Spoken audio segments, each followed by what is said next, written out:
Buenos días a todos, muchachos. Este es el último horario de consultas del curso de Economía previo a la prueba parcial número 1. En esta pasada, eso sí, quiero aclarar 3 puntos. Uno, que es para la sección B. No sé si hay alguien de la sección B acá. De la sección B del profesor Cristian Belmar. Lucas, gracias. ¿Quién más? ¿Alguien más de la sección B? Ya, perfecto. Solo Lucas. El ayudante Sebastián me comentó que habían algunas dudas respecto de los precios mínimos y precios máximos. Lucas, si nos puedes confirmar por el chat si eso sigue o no, vigente. Si hay dudas con los precios máximos y mínimos.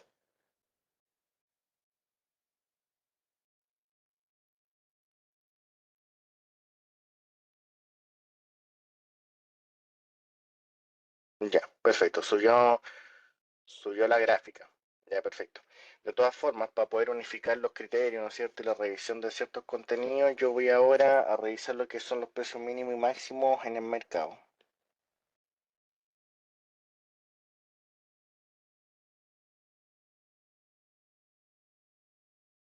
Ya. ¿Se ve la pantalla ahí o no, chicos?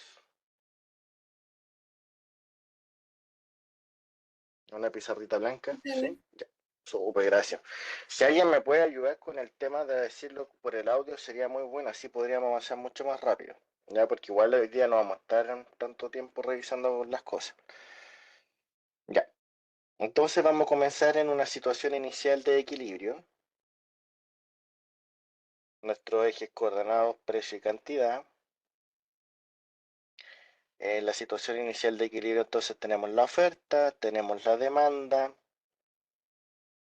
La oferta es la que tiene pendiente positiva, que representa, ¿no es cierto?, el costo marginal de producción, es decir, el costo de la producción extra. También tenemos la demanda, que representa la disposición a pagar de los consumidores, ¿no es cierto?, para distintas cantidades, entonces tenemos distintas disposiciones a pagar. Y tenemos aquí nuestro punto de equilibrio. El punto de equilibrio, matemáticamente hablando, es cuando igualamos las rectas, es decir, resolvemos un sistema de ecuación. Y por lo tanto me va a entregar una Q de equilibrio y un precio de equilibrio. Vamos a estar mirando a cada rato hartas cosas, ¿ya? Entonces voy a hacer como un barrido general de lo que estamos hablando, ¿no es cierto?, en términos de equilibrio de mercado. Ejemplo, la primera unidad, ¿ya?, que está transada en este mercado. ¿Se transa la primera unidad? Sí, sabemos que se transa porque el equilibrio me dice que hay más unidades transadas, ¿no es cierto? Por lo tanto, la primera unidad se transa. ¿Qué puedo decir de la primera unidad? Voy a subir con color rojo por la primera unidad, subo, y encuentro PD, que es el precio del demandante, ¿no es cierto? El precio de la disposición a pagar. Entonces usted fue a la cafetería y dijo, mira, voy a pagar por un café 1.000 pesos. Resulta que cuando llegó a la cafetería, la vendedora le dijo, el café es 800 pesos. La diferencia entre 1.000 y 800, ¿qué corresponde? La diferencia entre la El disposición a pagar y lo que efectivamente pagó, ¿a qué corresponde? excedente del consumidor. Muy bien, Daniel, ¿no? ¿Fue que el que lo Sí. comentó? Sí, muy bien, Daniel, perfecto. Es el excedente del consumidor, pero es una línea. Ahora, tenemos que hacerlo para cada una de las unidades. Entonces, la diferencia entre la disposición a pagar y el precio que efectivamente pagó, que es el precio de equilibrio del mercado, y uno empieza a churar todas esas áreas, ¿no es cierto? Se va a formar este triángulo que nosotros le llamamos excedente del consumidor, ¿cierto? Que matemáticamente viene dado por las sumatorias de estos beneficios, ¿no es cierto?, de estos excedentes entre la disposición a pagar del demandante versus el precio de equilibrio del mercado. ¿Estamos de acuerdo todos que ese triangulito es el excedente del consumidor?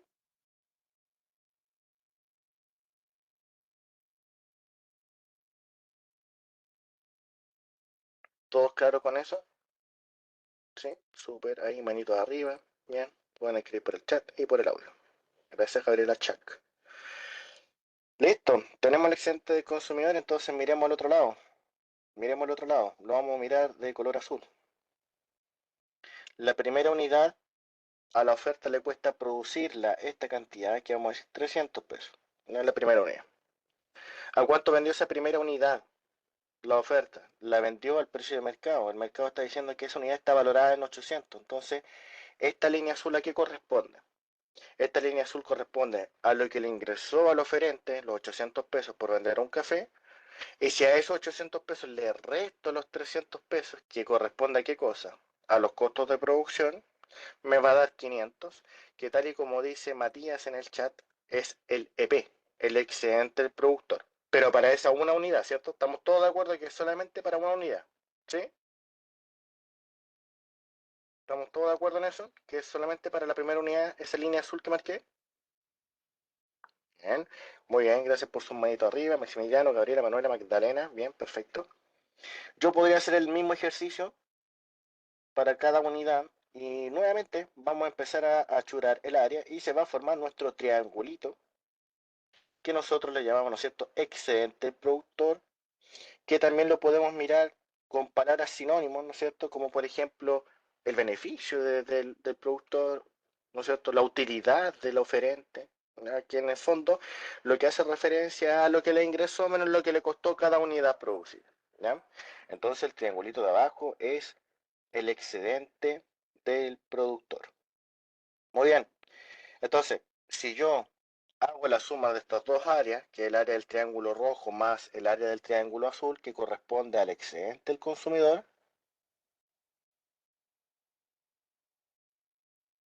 más el excedente del productor, ¿qué obtengo si hago la suma de ambas cosas? El excedente total neto, o sea, El excedente total neto al del mercado, del que tiene un bienestar. nombre particular. Estar social. Bienestar social neto, creo que fue Manuela eso, ¿no? ¿Eh? Sí. Bien, Manuela, bienestar social neto. Exactamente. Este es el bienestar social neto. Que ustedes en su respuesta, ¿no es cierto?, de la prueba, en vez de escribir bienestar social neto, le pueden llamar BSN, ¿ya? Para ir reduciendo algunos términos. Profe, ¿eso El es lo mismo que el PEL, bienestar total? exactamente, corresponde al excedente del consumidor más el excedente del productor. Tiene distintos, digamos, como sinónimos, pero en el fondo estamos apuntando a lo mismo. Estamos apuntando a que es el excedente total de mercado, que es el excedente total o que es llamado bienestar social neto. Y para ello te sugiero revisar la presentación 9, creo, que es economía del bienestar. ¿Quedó más claro ahí? Sí, es que lo que pasa es que en otro lado lo había visto que lo diferenciaban de bienestar total de bienestar social neto, por eso que me surgió la duda. Ya, bienestar social neto, en el fondo, es la suma, ¿no es cierto?, de los agentes que están ahí interactuando en este mercado. Y en este mercado, ¿quién está interactuando? Está interactuando el oferente y está interactuando el productor. Voy a irme al chat, creo que hay ahí unas escrituras, denme un segundito. Matías, profe, en términos de costos de producción, uno puede asumir que es lo mismo al precio que ofrece un producto. Exactamente, la curva de oferta, en este caso nosotros no trabajamos con curva, trabajamos con recta. Entonces, la recta de oferta representa el costo marginal de producción, es decir, la primera unidad, ¿cuánto te está costando? Esta línea de color negro que estoy acá colocando. Ese es el costo. Pero también te puedes volver a hacer la misma pregunta. ¿Cuál es el costo marginal de agregar una unidad extra? Es decir, de la producción, de segunda producción. Entonces ahí tenemos un costo marginal mayor, ¿ya? Que por el momento nosotros no vamos a decir nada más ni nada menos que mientras más ofrezco, mientras más tengo que producir, más materiales gasto y por lo tanto más materiales voy a tener mayores costos, ¿ya? Solamente hasta ahí va a llegar el análisis porque obviamente después con los cursos superiores de economía se va a ir revisando con más detalle esa recta, ¿ya? Pero básicamente, Matías, respondiendo a tu pregunta, es si en términos de costo de producción uno puede asumir que es el precio que ofrece un oferente a un producto. Claro, exactamente, por ejemplo, la primera unidad es el costo de producir, el costo de producción 300, entonces es como el precio mínimo al cual ellos están ofreciendo, ¿ya? Es el precio mínimo cual estar ofreciendo. O sea, tú no puedes ofrecer algo que esté bajo tu costo, porque acuérdate que las primeras clases que decíamos que tenemos que hacer un análisis costo-beneficio, ¿se acuerdan de eso? Y la persona racional va a tomar decisiones siempre y cuando el beneficio supera el costo. ¿Ya? Gracias, Matías, por tu duda. ¿Pero se entendió, Matías? Si es que me puede escribir por el chat o me confirma por audio, activa su micrófono y me dice sí, estamos ok. Gracias, Matías. Gabriela Chac. Profe, ¿cómo se llamaba la resta entre el precio de mercado y un precio X? Va a depender.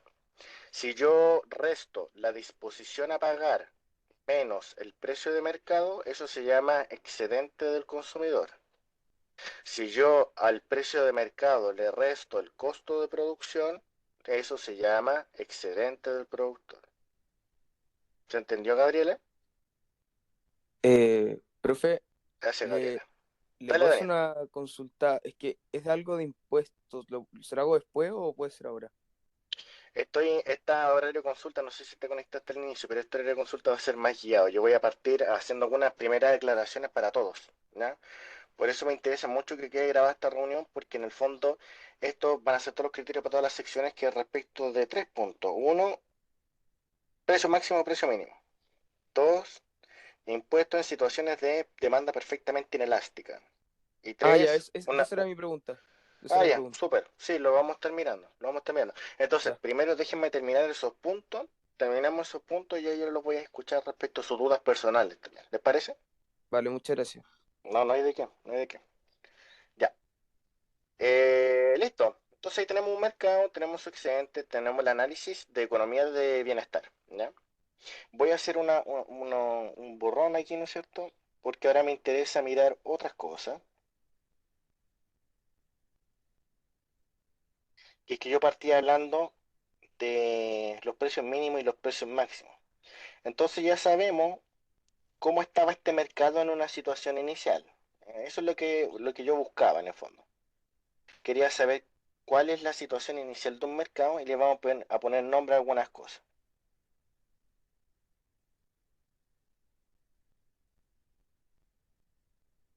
Oferta y demanda, y aquí teníamos Q de equilibrio, ¿no es cierto? Q de equilibrio, y acá le vamos a poner precio de equilibrio. No nos asustemos con las letritas nomás, ya puede ser un número, va a ser un número real siempre, positivo también, porque el precio tiene que ser positivo cero y la cantidad positivo cero, pero lo vamos a dejar aquí mientras tanto escrito de manera general, ¿no es cierto?, en términos algebraicos. Precio de equilibrio, cantidad de equilibrio. Ya.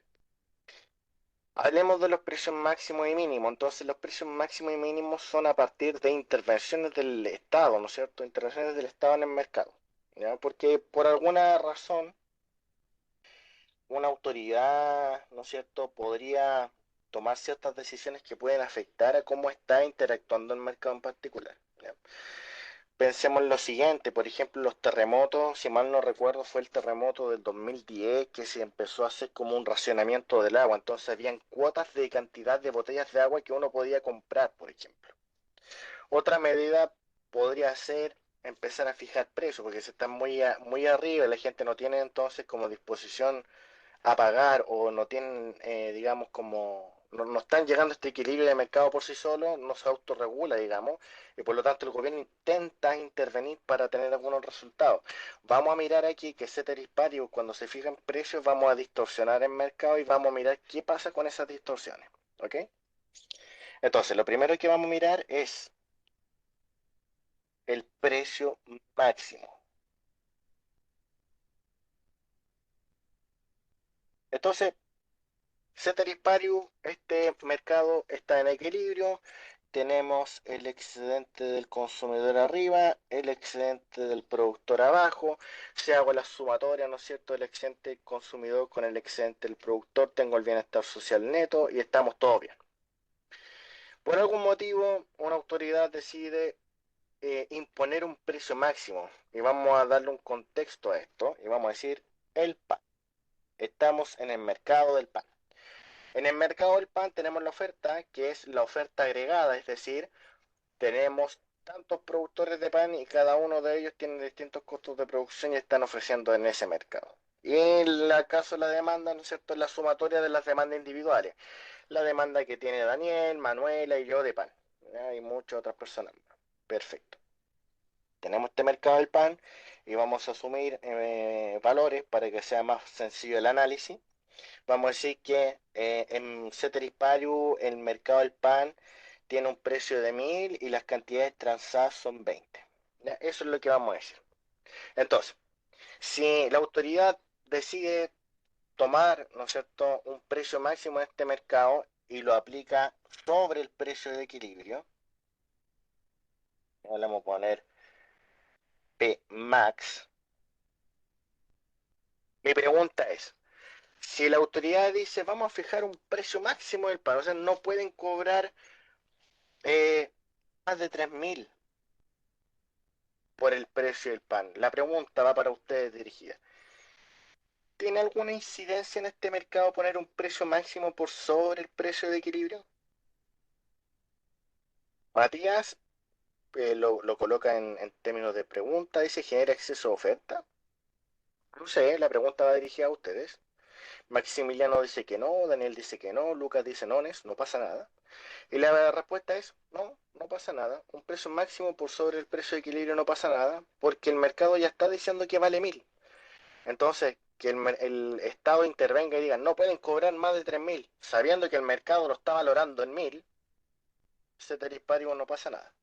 ¿Sí? No sé si es que eso se le responde a Matías, que dijo se generaba exceso de oferta. Ahora, yo entiendo, Matías, por qué tú dices genera exceso de oferta, porque inmediatamente tu cerebro está pensando en esto, ¿no? En ese espacio, ¿ya?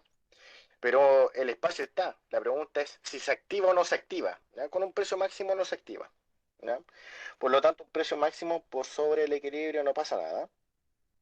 Pero sí pasa si la autoridad dice el precio máximo del pan es de 500 pesos. ¿Qué vamos a ver nosotros? Vamos a ver que si antes de esta intervención el precio del pan era 1000, la cantidad transada era 20. Pero ahora que el precio disminuyó, entonces están disminuyendo primero los incentivos para el oferente. No creo que la oferta quiera ofrecer la misma cantidad de pan si el precio cae. ¿Estamos de acuerdo todos, no? Si el precio cae, estoy dispuesto a ofrecer las mismas cantidades de producción. Si el precio cae, ¿estamos dispuestos a Generaría ofrecer? escasez, ¿o no? Sí, pero la pregunta es otra. ¿Estamos dispuestos como oferentes, si nos bajan el precio, a ofrecer lo mismo que ofrecíamos antes? No, no. Muy bien, Lucas y Magdalena, no estamos dispuestos a ofrecer lo mismo que antes. ¿Por qué? Porque ofrecer lo mismo que antes implica que hay unidades que son más caras que los 500 pesos que están ahí. Por ejemplo, esta unidad del punto A. El punto A, vamos a llamar, ¿no es cierto?, unidades del punto A. Esas unidades del punto A tienen un costo de producción mayor que 500 pesos. Entonces, ¿al oferente le convendría ofrecer el punto A? No le conviene. El oferente va a estar dispuesto a ofrecer siempre y cuando su beneficio sea mayor que el costo. ¿Ya? Entonces, va a ofrecer hasta este punto, que es el punto en donde su costo va a ser igual al precio del pan en esta política de precio máximo. Y a eso vamos a llamar QS, Q ofrecida. Hasta este momento, ¿alguna duda de ese punto?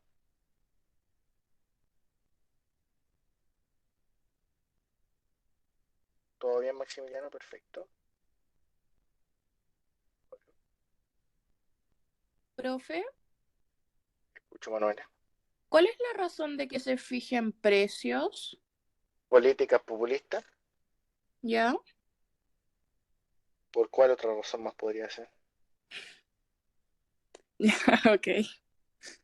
Porque, por ejemplo, es que lo que pasa es que si uno tiene nociones básicas de economía, como tu compañero lo mencionó hace un ratito, ¿eh? Dijo que va a generar escasez. tiene toda la razón, pues. Va a generar escasez. Y vamos a mirarlo en un gráfico, ¿ya? Ni siquiera en la situación en la vida real. Después les voy a como situar lo que pasa en la vida real, pero miremos gráficamente lo que está ocurriendo primero. Disminuye el precio porque la autoridad dijo el precio máximo del pan es 500. Entonces imagínate yo que me quiero postular como presidente y digo, les voy a bajar el precio del pan a todos los chilenos. Suena bonito, ¿no? Es como una buena política. Desde la perspectiva de que yo estoy diciendo, el pan es un bien importante para los chilenos, somos un país que consume harto pan, ¿ya? Estamos dentro de los líderes mundiales, estamos en el top 5, ¿ya? De cantidad de pan que comemos por año. Entonces, si yo digo voy a bajar el precio del pan y lo voy a bajar a mitad de precio, suena como algo que le podría beneficiar a la gente, ¿no? Y quizás eso mueva votos, ¿sí o no, Manuela? Sí, ¿Me daría ahí el voto si bajo el pan a la mitad de precio, no? no, si fije el precio, no. Veamos por qué no, pues. Veamos como Sí. la conclusión. Pero, profe, ¿y Sí. cuando el precio que se fija está por encima del precio de mercado y no es relevante para el mercado, por qué se haría eso? Sería una política pública que no analizaron bien las personas que quisieron hacerla. Si estamos fijando un precio máximo por sobre el precio equilibrio, o sea, estamos diciendo que hay una cota máxima a lo que el mercado dice, el mercado sigue funcionando de manera natural sin intervención nomás. Es como que están diciendo cosas que no van a pasar. Ok, entonces el precio máximo y mínimo son fallas en el mercado. Son intervenciones estatales en el mercado. Uh, No son fallas. fallas, pero no son positivas. Vamos a mirar qué pasa. ¿Ya? Vamos a ir para allá. Ok. Vamos a ir para allá. Pero sé a qué te refieres con fallas, ¿ya? Yo no le diría fallas. Yo diría que es una política que está mal diseñada. Porque trae consecuencias negativas para la población, ¿ya? Porque si el precio del pan cae de 500, la cantidad ofrecida es menor, la cantidad que quiere comprar la gente es mayor, pues, porque por ley de precio, ¿no es cierto? Ley de demanda, ¿qué dice? A menor precio, mayor cantidad demandada, ¿no? Entonces la cantidad demandada va a ser más grande. Y me va a quedar estos dos puntos. ¿Qué podemos decir de esos dos puntos? Podemos decir que la cantidad demandada es superior a la cantidad ofrecida. Entonces, la gente quiere comprar mucho pan, los oferentes quieren ofrecer poquito pan. Va a haber un trecho que, como lo dijo Daniel, creo, esto se llama escasez. O se le puede conocer como exceso de demanda, ¿ya? Exceso de demanda. Ahora lo vemos gráficamente. Lo que estamos diciendo es que a un menor precio la gente quiere comprar mayor cantidad, a un menor precio los oferentes quieren ofrecer una menor cantidad. Bueno, hagamos esto y extrapolemos un caso, un ejemplo de la vida cotidiana. El iPhone vale 1 millón de pesos, aproximadamente, ¿ya? Si el día de mañana el iPhone cuesta 200 lucas, ¿qué va a hacer la gente? ¿Qué debería hacer la gente racionalmente hablando en términos económicos si el iPhone baja de 1 millón a 200 lucas? Va a demandarlos más. Va a aumentar la cantidad demandada, ¿cierto? Ujú. No demandarlo más, Manuel. Acuérdate que demandar más es desplazar la demanda. Aquí estamos moviendo precio. El precio es una variable endógena que se mueve a lo largo de la curva. Va a aumentar la cantidad demandada, ¿ya? Y si aumenta la cantidad demandada, entonces la gente va a empezar a hacer la fila, ¿o no? Para ir a comprar el iPhone, ¿sí? Y ahí está el problema.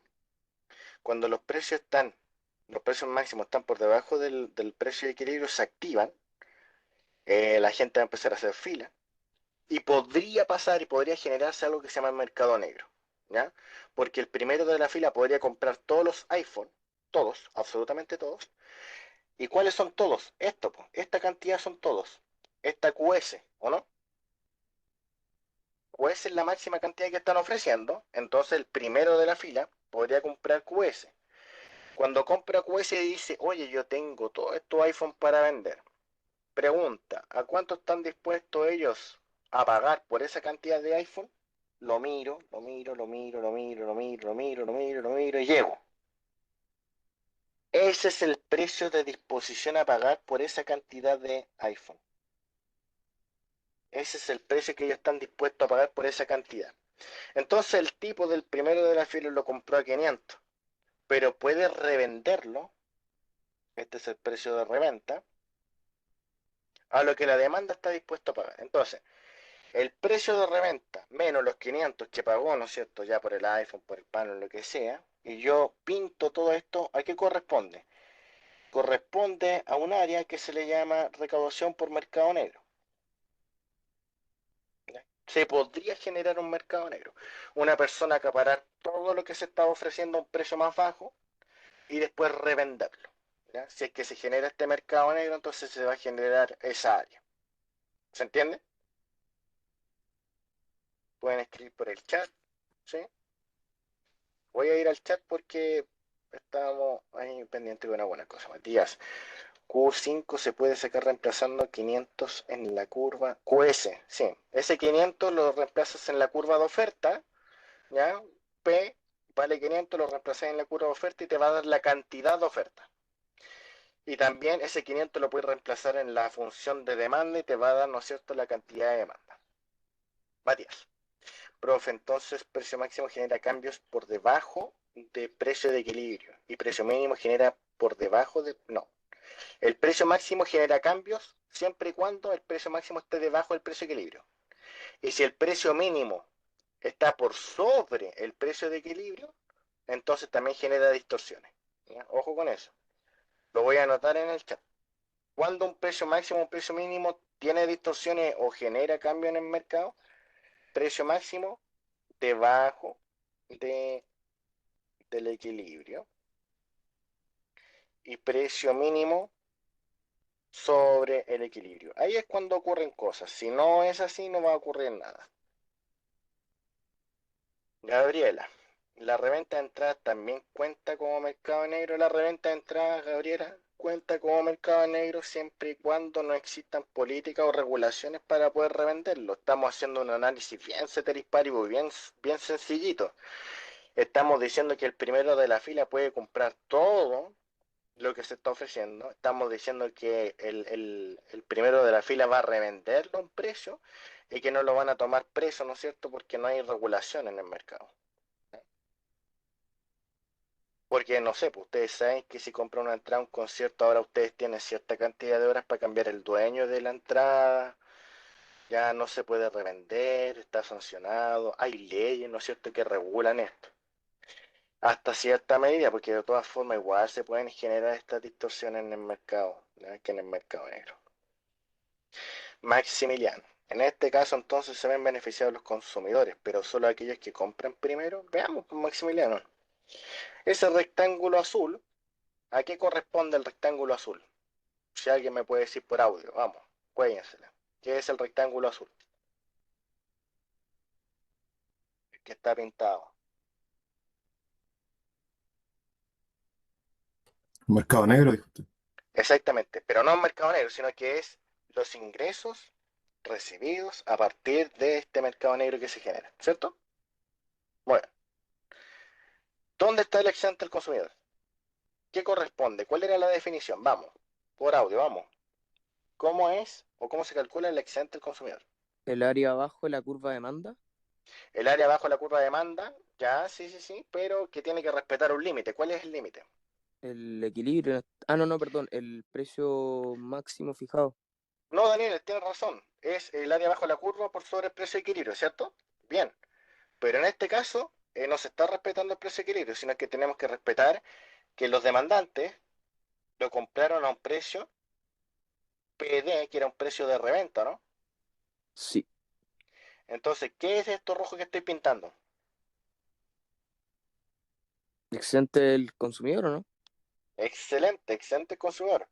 Excedente consumidor. Nuevamente repitamos, excedente consumidor es la resta de la disposición a pagar menos el precio que efectivamente pagó. El precio que efectivamente pagó no es el precio de equilibrio, es PD, que es el precio de reventa, ¿cierto? Y ahí está el excedente consumidor. ¿Dónde está el excedente productor? El excedente productor es este de color amarillo que estoy pintando, que es el precio que recibió la oferta, ¿no es cierto?, el oferente. ¿Cuánto recibió el oferente por la política pública de los 500 pesos? 500 pesos por unidad. Y si a esos 500 pesos le resto los costos que están debajo de la curva de oferta, entonces tengo esta área de color amarillo, ¿no? Que eso es el excedente del productor. ¿Estamos todos de acuerdo, no? Sí. Y entonces aquí tenemos tres áreas. La de color rojo, excedente del consumidor. El amarillo, excedente del productor. El rectángulo azul, lo que se generaría si es que la primera persona que en la fila compra todo y lo revende, ¿no? Se genera un mercado negro. Ojo, se podría generar, no es que siempre se genere, ¿ya? Ojo con eso, se podría generar un mercado negro. Pero independientemente haya mercado negro o no, va a pasar esto.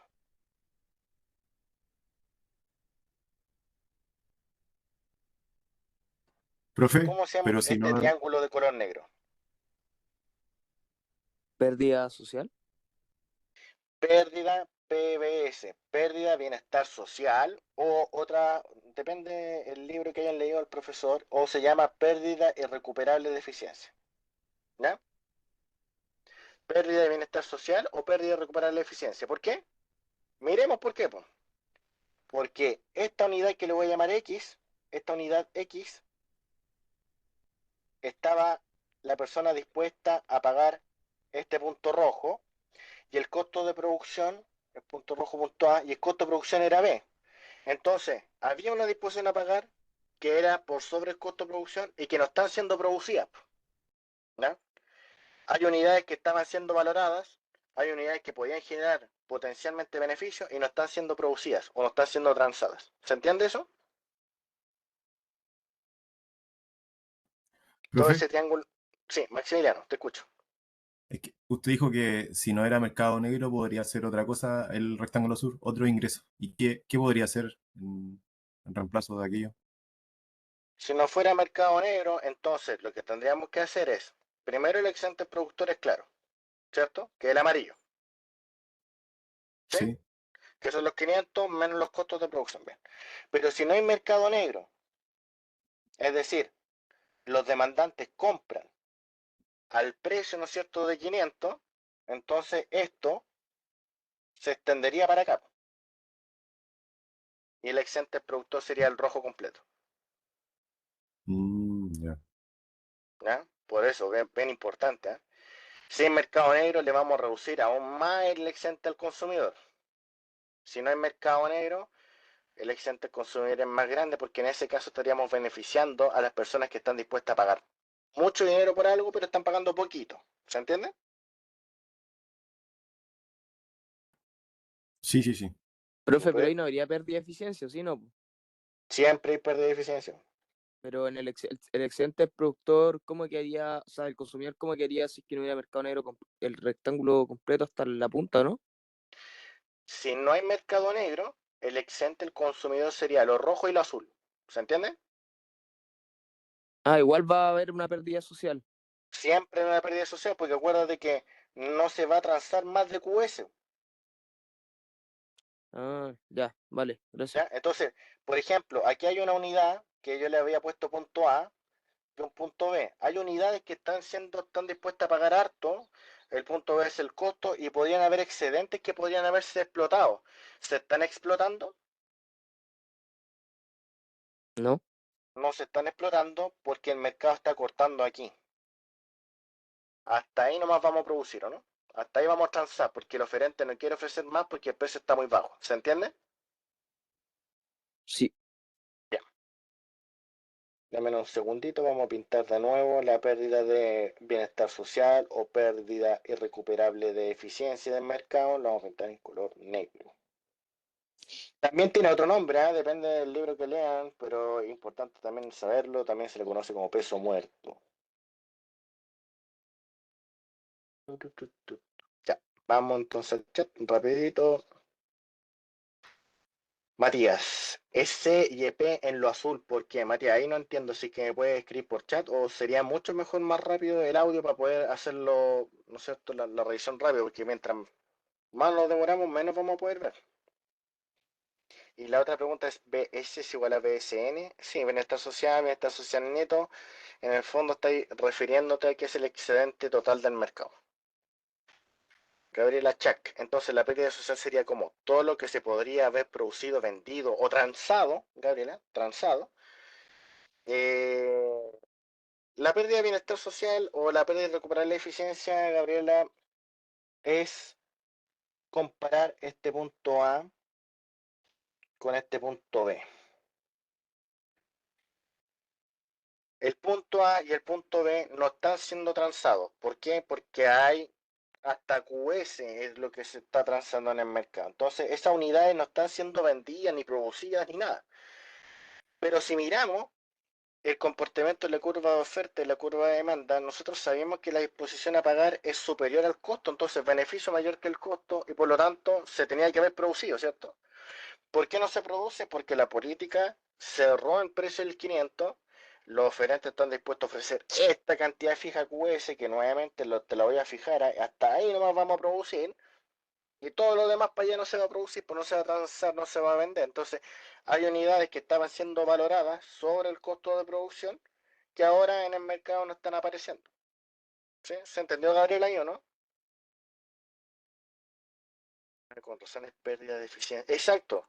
Acuérdate que la pérdida de eficiencia tiene que ver con la cantidad de utilizar recursos e insumos de manera tal de poder llegar a la meta, pero con la menor cantidad de insumos posible. Por lo tanto, si el beneficio es superior al costo, hay una pérdida de eficiencia que está ahí generándose. Maximiliano tiene la manito arriba. Dale, Maximiliano González. No, profe, era en delante. Ya voy a Ya, hablar. perfecto. No, pero todo claro hasta el Gracias. momento, ¿no?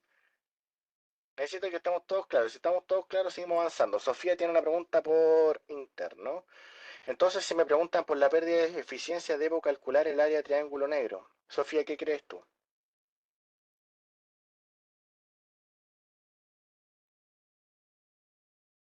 Sofía.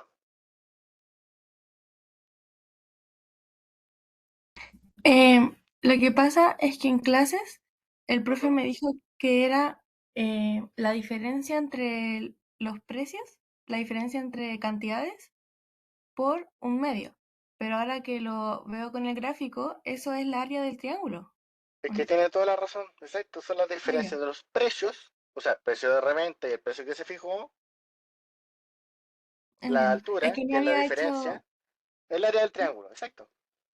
es que no había hecho ese como eh, asimilación. Gracias. No, está bien, por cierto, está bien. Eso es desde la perspectiva teórica. Si te piden matemáticamente, calcule el área y se acabó. ¿Ya?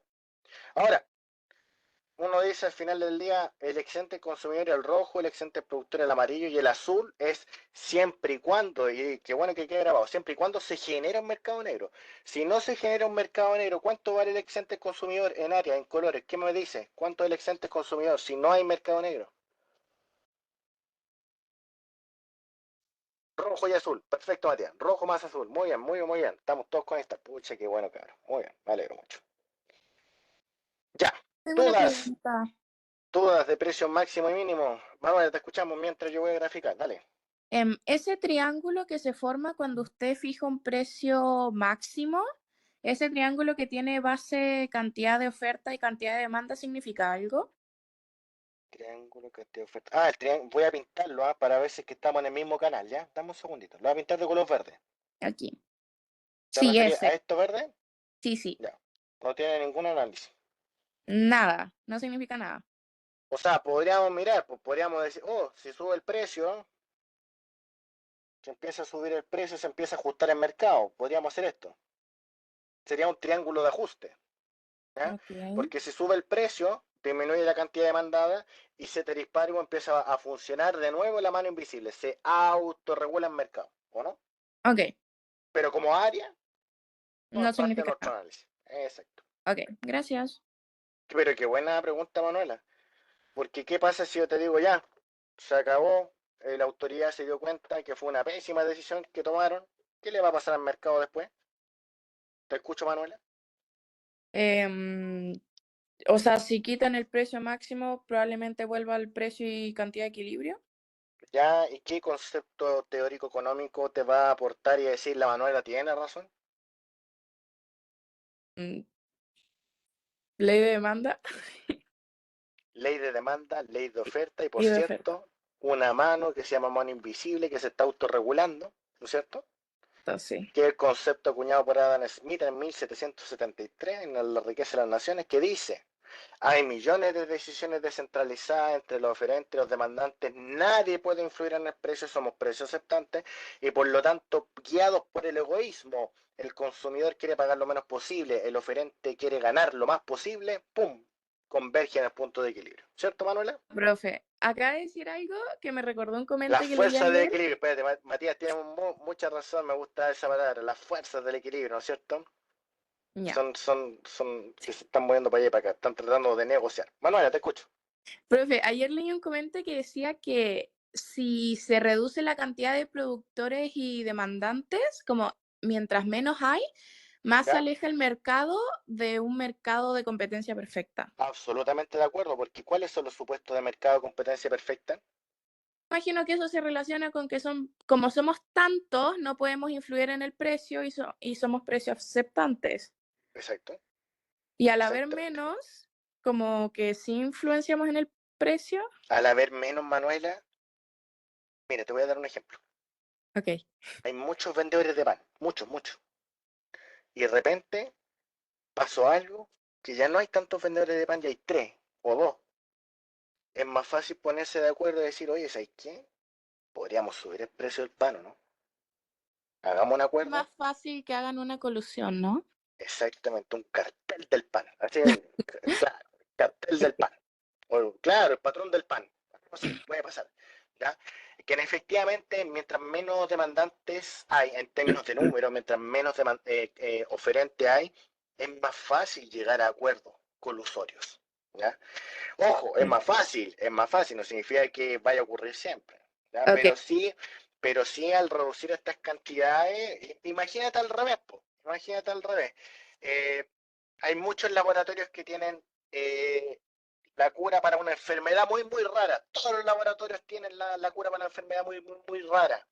Y hay una persona en el mundo que tiene la enfermedad muy rara. ¿Quién tiene el poder de mercado?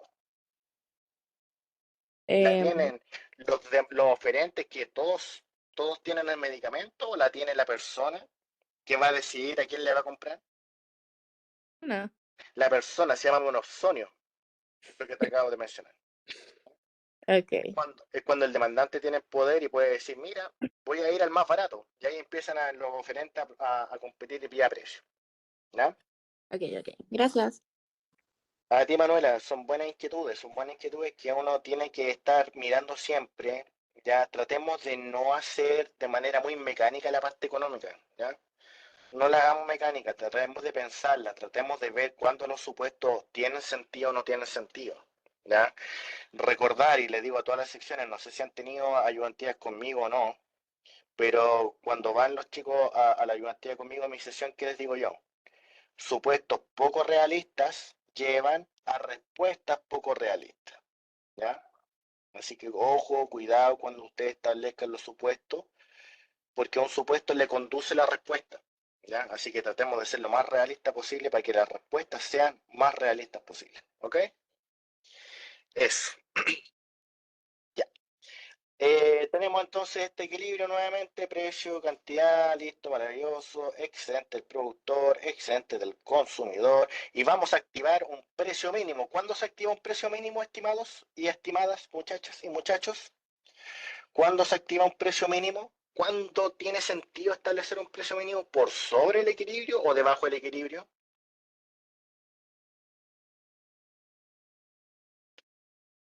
Por sobre. Debajo. Por sobre el equilibrio el precio mínimo tiene sentido. Veamos y entendámoslo por qué. Vamos a poner 2 líneas.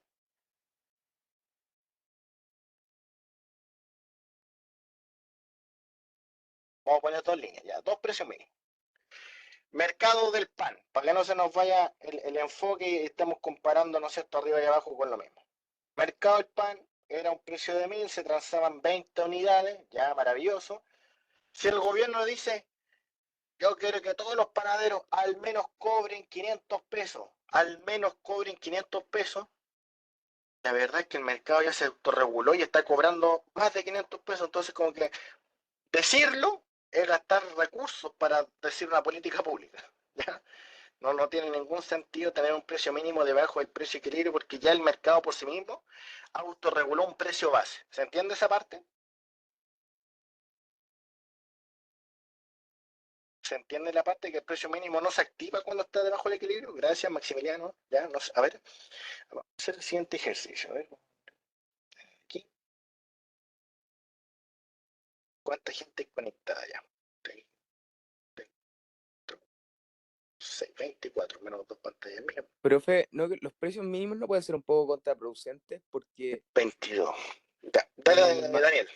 en el ManQ hablaban, bueno, ponían el ejemplo del salario mínimo y hablaba que al final, claro, como que los economistas no están muy a favor por el tema de que, claro, por una parte distorsiona el mercado y al final, como partiendo del supuesto que los recursos, o sea, o de la primicia que los recursos son escasos, al final la empresa va a tener que pagar más a sus trabajadores, o sea, redistribuir sus recursos y eso puede ser un corte personal y puede generar el desempleo.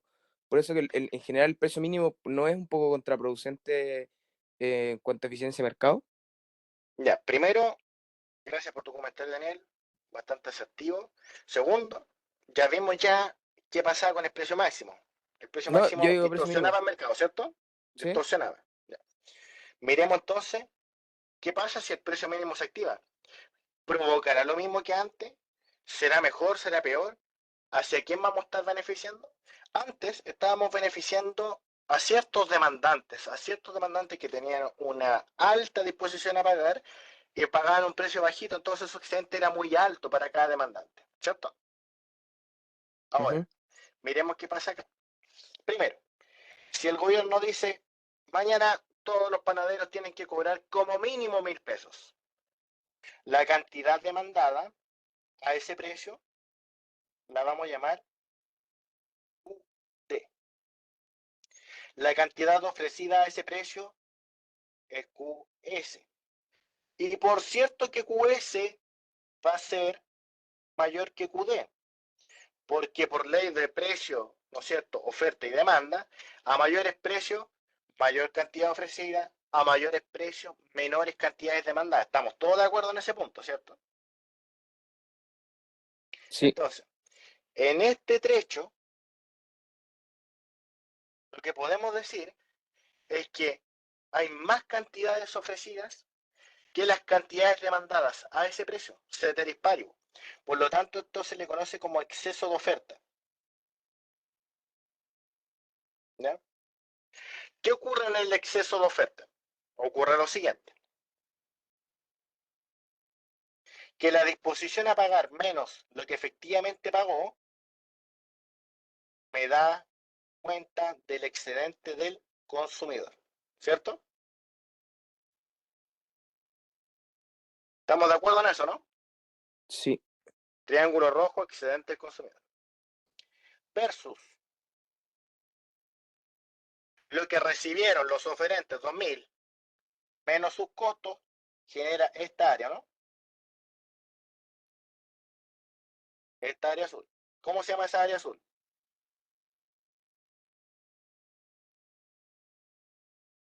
Lo que recibió el oferente menos lo que le costó producir al oferente. ¿Cómo se llama esa área azul? excedente del productor. Perfecto.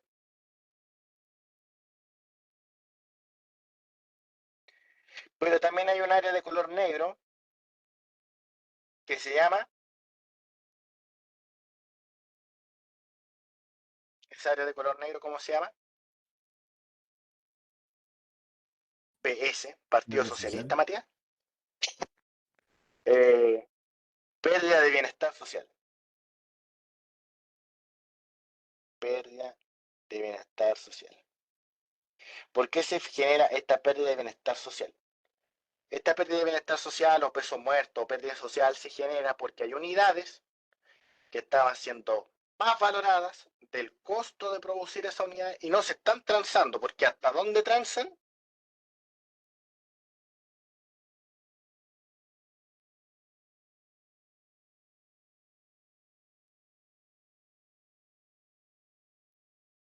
transan hasta ahí, ¿o no? ¿Se entiende esa parte? Transan hasta QD. hasta la cantidad demandada. Entonces van a haber unidades que estaban siendo valoradas y que no están siendo producidas. ¿Sí? Y por lo tanto distorsiona nuevamente el mercado. Entonces, respondiéndole a Daniel, ya sean precios mínimos, sean precios máximos, a veces cuando el gobierno interviene en favor, ya sea del excedente del consumidor o del excedente de los productores, como para mejorar el bienestar, estamos viendo que esos ajustes son del todo correctos. ¿Ya? La fijación de precios provoca distorsiones en el mercado. En vez de solucionar problemas del mercado, los distorsiona, reduce la cantidad de excedente total que tenía el mercado y se pierde bienestar social. O sea, hay pérdidas de eficiencia. ¿Sí? De hecho, era mejor que el mercado funcionara tal y como estaba antes de que fijaran los precios. ¿Sí? Ujú. Maximiliano levanta la mano. Maximiliano, adelante. Profe, entonces, al establecerse un precio máximo mínimo, lo que podría llegar a hacer es que se beneficien, en el caso del precio máximo, los consumidores y en el precio mínimo los productores. Pero solamente sería como el beneficio, entre comillas. Claro, o sea, en el fondo lo que tendríamos, ojo, Maximiliano, tendríamos que calcular el excedente del consumidor antes del precio mínimo máximo y compararlo con el excedente consumidor final y ver si efectivamente esas áreas te dieron o no te dieron que mejoró el bienestar de uno de ellos dos. Ah, o sea que habría ¿Ya? que aplicarlo al caso No, que no nos tendríamos que medirlo porque las áreas a veces son mentirosas, va a depender de la elasticidad de las curvas. entiendo. ¿No? Ya. Y en Sí, este caso, muy, habría que, muy en el bueno. del precio máximo, habría que, si no nos dicen nada, trabajamos bajo el supuesto de que nosotros establecemos ese mercado, esa reventa, mercado negro, no. Porque en ese caso sí Es que habrá mayor excedente del consumidor, ¿no? en el precio máximo me pregunta es cómo se podría generar una reventa. ¿Un demandante podría comprar a 2.000 y venderlo a más de 2.000? Porque no le conviene mucho una reventa ahí. No, pero compra más unidades al principio y después los demandantes no pueden comprar más unidades. Fija el precio. Sí, fija el precio 2.000, ¿ya? Pero, a ver, mira, buen caso que te mandaste, pero hay que analizarlo con calma. No habría reventa acá, po. No podría haber, porque mira, No, pero yo dije precio más en el otro caso. sí, pues este es el precio máximo, po. No habría reventa. No, no puede ser. Porque ellos, el demandante, ¿a cuánto lo puede comprar? Como mínimo. No, pero me refiero al caso de el donde existe un exceso de, Ah, aquí. acá sí, donde se establece un precio máximo debajo del precio de equilibrio. Ah, A eso me ya, refiero. perfecto, ya. Sí, sí, sí. Y bueno, en este caso, lo que podría pasar, efectivamente, como dices tú, es que hay una persona que compra, acapare todo y le revende, ¿no es cierto?, a las personas que estaban dispuestas a pagar más. Al final, en este caso, es que está ganando el revendedor, ¿no? Y ese Sí, revendedor entiendo por eso. uno lo podría mirar como un nuevo oferente, ¿o no? Ah, ya, ya. Sí, sí, sí.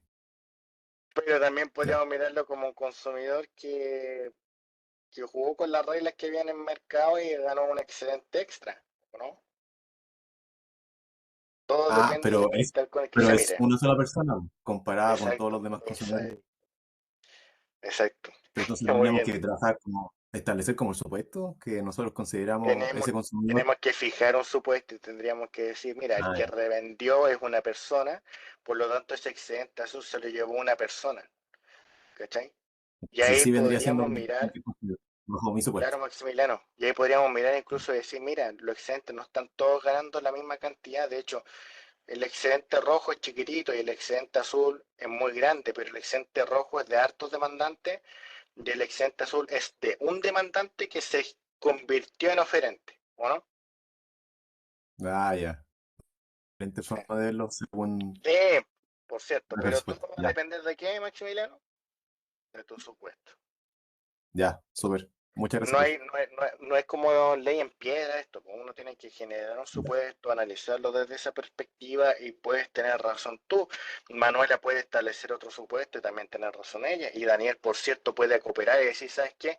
Aquí no hay reventa y el excedente del consumidor va a ser el rojo más el azul. ¿Cachai? Ya, O con eso. ya. Muchas Ya, gracias. Vamos al chat. Renato Martínez, profe, consulta por qué el excedente productor llega hasta ahí, me pierdo con eso y con la pérdida de bienestar social neto. Renato, no sé en qué parte te perdiste, la verdad. Si me puedes escribir de nuevo, lo podríamos mirar ahí con más calma. Profe, es que en la parte que me pierdo es porque usted graficó el excedente del consumidor hasta como el precio mínimo y abajo también graficó el excedente del productor hasta el precio mínimo, pero ahí es donde me pierdo. ¿Por qué no continúa hasta el Ya, hagámoslo ahora. equilibrio? A ver, sí, por favor. Ya, hasta aquí estábamos bien, ¿cierto? Como que aquí está el precio de equilibrio, ¿no? Claro, claro. Ya, vamos a borrar todos los excesos de cosas para que quede más limpio el gráfico y vamos mirando de a poquito la cuestión, porque en el fondo no me quiero apurar, quiero que quede claro. Esa es la idea de hoy. Ese era el mercado, ceteris paribus en equilibrio.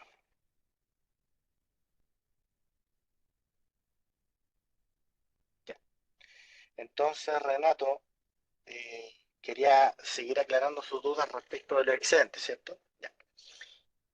El equilibrio del pan era 1.000 pesos y la cantidad transada era 20. Bien. Pero la autoridad fijaron un precio mínimo por sobre el equilibrio de 2.000. Entonces le están diciendo en el fondo a todos los productores de pan, cobren como mínimo 1.000 pesos. 2.000 pesos, perdón. Ya, cobran como mínimo 2.000 pesos para esas unidades. Por lo tanto, el excedente del consumidor, Renato, corresponde a la sumatoria de la disposición a pagar menos lo que pagaron. La disposición a pagar de esta persona que está aquí, de esta primera unidad, ¿no es cierto? Es este punto, y lo que pagó fueron 2.000. Y ahí tenéis el primer excedente, ¿no? Si sigo Eso sí bajando, lo tengo claro. si sigo bajando, las disposiciones a pagar siguen bajando. Muy bien. Entonces vamos a rellenar este triangulito, triangulito, triangulito. ¿Hasta dónde? Hasta donde la disposición a pagar de la persona corresponda al precio mínimo, porque eso es lo que fijó el Estado y no se puede cobrar más barato que eso. ¿Estamos de acuerdo? Porque por ley, pues acuérdense que esto es precio mínimo. ¿Ya? Pero a ese precio mínimo pasa que la cantidad demandada es este QD. Hasta ahí, ¿todo bien, Renato? Ya. Miremos ahora el oferente. ¿Cuánto recibe el oferente por cada unidad producida? ¿Cuánto es el precio que el oferente recibe? Sí. Si el gobierno dice que va a cobrar 2.000 pesos por el kilo de pan, ¿cuánto recibe el oferente? Ese mismo precio, po, ¿no? El mismo precio, de las 2 lucas. ¿Cuánto le costó al oferente? La curva de oferta, ¿cierto? Porque la curva de Claro. oferta representa los costos, ¿sí? Entonces tú vais a los 2.000, bajáis, bajáis, bajáis hasta el costo. Los 2.000, bajáis, bajáis, bajáis hasta el costo. 2.000, bajáis, bajáis, bajáis hasta el costo y vas a pintar esta área, ¿no? La área azul. ¿Estás de acuerdo? Y ese es el excedente del productor, ¿no? Ya. ¿Y ¿Se por qué no entiende ahí mejor o no? continúa hasta el centro el ¿Y excedente por qué no productor? continúa hasta el centro? Todavía no hemos respondido esa parte, pero es la parte interesante de esta cosa. Yo, en el centro, la situación inicial, el equilibrio era este, pues se transaba 1.000 y cantidades 20, ¿cierto? El equilibrio inicial, vamos a poner E1, equilibrio inicial. Pero ahora no llegamos a E1, ¿cierto? Transamos menos unidades, ¿ya? Se transa hasta QD. Entonces hay cantidades que no se están produciendo, ¿cierto? Y esas cantidades que no se estaban produciendo, Renato, pasaba que el oferente estaba dispuesto a pagar el punto A y el costo de producir esa unidad era punto B. Entonces hay unidades que tenían una mayor disposición a pagar, un menor costo de producción y se podría haber generado, ojo con la palabra, se podría haber generado un excedente tanto para el consumidor como para el productor, ¿o no? Y si eso lo hacemos con Por lo que las usted me unidades, estaba diciendo, ¿cómo? eso sería entonces la pérdida social, ¿o no? Exactamente eso es. Por el tema de que había gente que estaba dispuesta a pagar cierta plata por cierta cantidad y habían productores que estaban dispuestos por un precio a producir cierta cantidad, por lo tanto todo eso sería la pérdida social y por eso el excedente llega hasta ese precio mínimo y baja, ¿o no? Esa área de triángulo negro corresponde a todo lo que no pasó, dado Ya. que se genera un precio mínimo. Exactamente. ¿Más claro ahí, Renato? Sí, hasta ahí todo bien.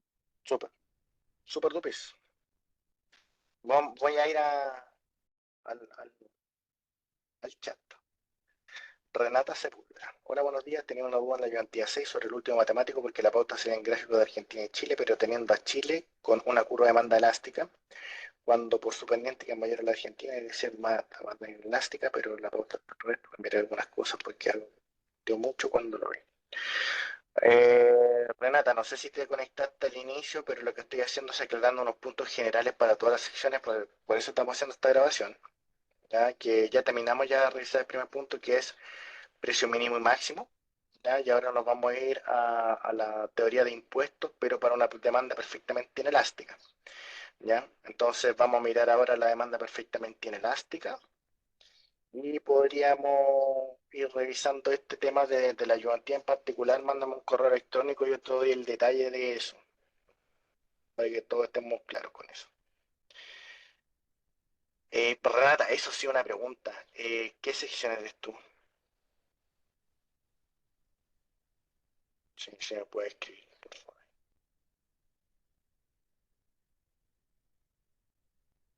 ¿De qué sección eres? ¿De qué curso con quién tienes clases? Con el profe Matías Philip. Sección D, al Robert. Sí, tratemos de canalizar todas las dudas de repente que tengamos por sección. Ya, en tu caso, la Javier Andurraga es tu ayudante, entonces trata de escribirle al Javier Andurraga. Si no te contesto durante el día, envíame la copia mía del correo y yo te lo voy a responder, ningún problema. Paz. Si nos piden calcular el área del excedente productor, entonces debo restarle la pérdida social. Eh, lo que pasa, Paz, en ese sentido, lo que tú puedes hacer, si te complica calcular el área del excedente productor, que es como, lo puedes dividir en dos partes, po. Aquí, por ejemplo, se te forma un triángulo. Mira. Ya tienes un triángulo, sacáis el área de ese triángulo que está aquí. Ahí, tratando de pintar ahí tienes un triángulo. Y acá tienes un rectángulo. Entonces, súmate el triángulo con el rectángulo y matemáticamente vaya a poder calcular el excedente. ¿Ya? No te recomiendo restarle el excedente de la pérdida social, porque tendría en rigor que calcular el excedente total y el excedente total restarle el área negra, que es pérdida social, y el área roja, que es el excedente consumidor. Y ahí te daría el excedente del productor. ¿Ya? También puedes utilizar las fórmulas. Excedente consumidor. Igual es interesante esto. Excedente consumidor más excedente productor es bienestar social neto. ¿Qué es el bienestar social neto? El triángulo más grande. Entonces, si tengo el área del triángulo más grande y le resto el excedente del consumidor, tengo el excedente del productor. Por si acaso, por si a alguien le complica el cálculo de áreas, también lo puede hacer de esa forma. Ah, pero profe, ¿el bienestar social neto incluye incluye la pérdida social? Eh, perdón, sí, tienes razón. Tienes razón, disculpen. Eso es para el caso de que no tuviéramos como distorsión en el mercado. Pero claro, sería el excedente del productor, perdón, excedente consumidor más excedente productor corresponde a el bienestar social neto menos la pérdida de recuperable de eficiencia. Eso, ya, ahí sí. Bienestar social neto menos pie. Entonces, ahí en ese sentido, si tú tenés, por ejemplo, el triángulo grande y al triángulo grande le restáis, ¿no es cierto?, el excedente productor, te va a dar el excedente del consumidor. Y al revés, si le restáis el excedente del consumidor, te va a restar el excedente del productor. Super tuis. Ya, vas en el chat, Matías. ¿Cómo se relaciona la elasticidad con la aplicación de impuestos y subsidios? Ya, directamente, Matías. Mientras más inelástico, más le golpea el impuesto. Eso tenéis que tenerlo en cuenta. Mientras más inelástico, más le golpea el impuesto. Pero más que aprenderse como una norma, una regla, lo que yo te sugiero y les sugiero a todos, tal y como sugirió también el profe Matías en el horario de consulta, analicen los excedentes. Vean si el área se achica o se agranda. Y ahí ustedes pueden decir, con total libertad, esto le pasó a una perfectamente elástica o esto le pasó a una perfectamente inelástica. Listo. Data está ok. Ya. Ya, muchachos, entonces vamos avanzando. Otra cosa que me interesa revisar. eh, voy a revisar cuánta gente está conectada, que está más interesante mirar eso. Ya, tenemos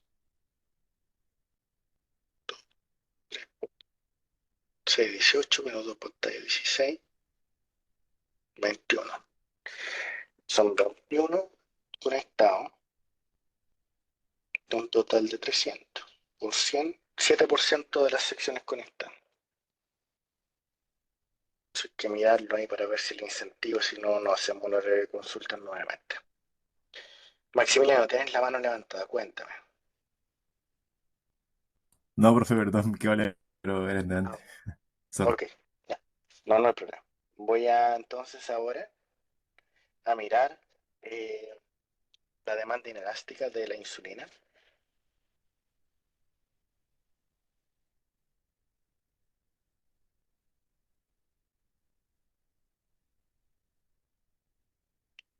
Precio, cantidad. Y nosotros tenemos supuesto, y el supuesto es que la demanda por insulina es perfectamente inelástica, entendiendo que la insulina es un bien esencial, un bien necesario para las personas que tienen diabetes, ¿no? Y por lo tanto tienen una cantidad transada fija, un Q fijo, ¿ya? Que independientemente del precio ellos van a demandar sí o sí, ¿ya? Una cantidad demandada fija. Entonces, cuando uno matemáticamente quiere graficar algo inelástico, la función va a ser Q igual a un número, por ejemplo 20, como fue en la prueba del control 2. Cuando uno dice Q igual a 20, ¿dónde está la P? Bueno, no hay P. ¿Y por qué no hay P? Porque no te interesa la P, no determina tu Q. Y por lo tanto, si el precio es 1, tu cantidad transada es 20. Si el precio es 30, tu cantidad transada es 20. Si el precio es 1.000.000, tu cantidad transada, ¿no es cierto? La cantidad de mercado que tú estás demandando es 20. ¿Ya? ¿Por qué? Porque estamos asumiendo un comportamiento perfectamente inelástico. ¿Sí? Esto es una demanda perfectamente inelástica de insulina.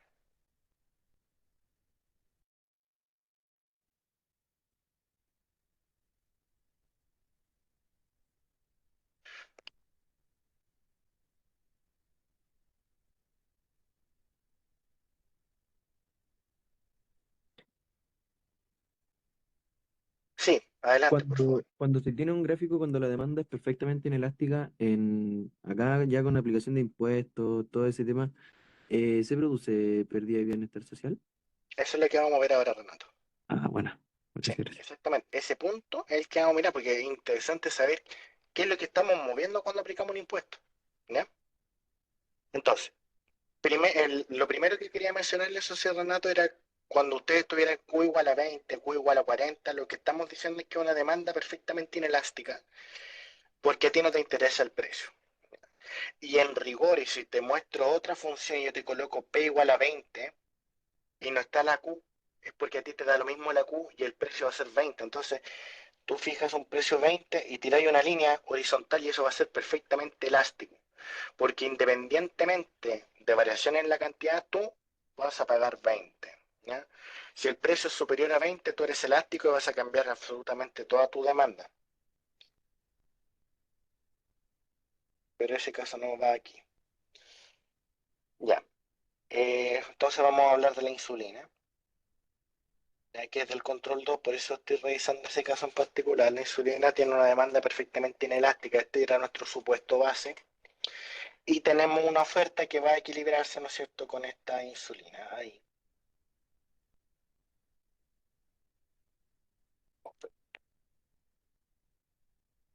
Tema.